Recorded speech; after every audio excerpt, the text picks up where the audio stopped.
شرف همه شما رو با روز استقلالت تبریک میگم. باز نامی رئیس ناحیه احمدزاده ایلام جان اکا جان استقلالت مبارک باشه به همه شما و به همه مردمی خراسان. از نامی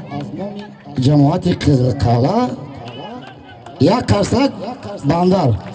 این مینه برای میرزا جان دویم آواز بگید یک سر برای تاییزان میخوام همه کسی مروده قرصک ده بیه پیش اگه دیگه باید کسی بسیار برای خالیکسان اگه بخیریا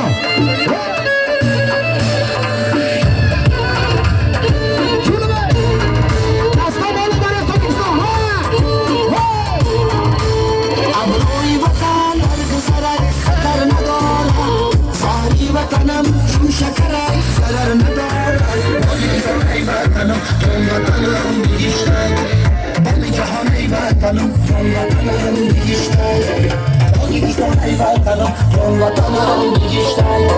بام جهان ای وطنم جان وطنم بیشتر استقلالت داره باشه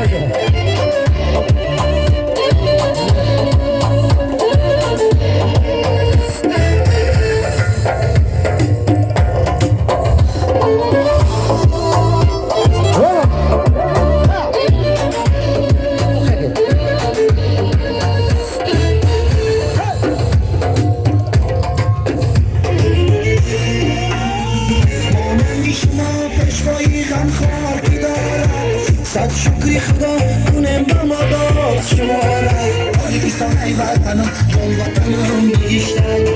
بام جهان ای وطنم جان وطنم بیشتر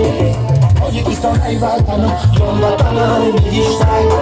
بام جهان ای وطنم جان وطنم بیشتر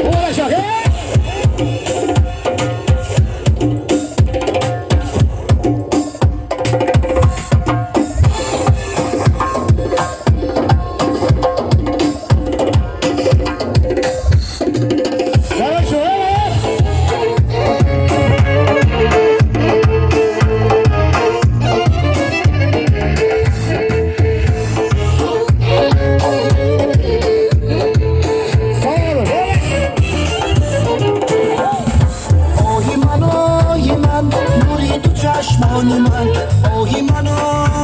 قوت درمانی من قیصه و داستانی من تاجیکستان جانی من تاجیکستان ای وطنم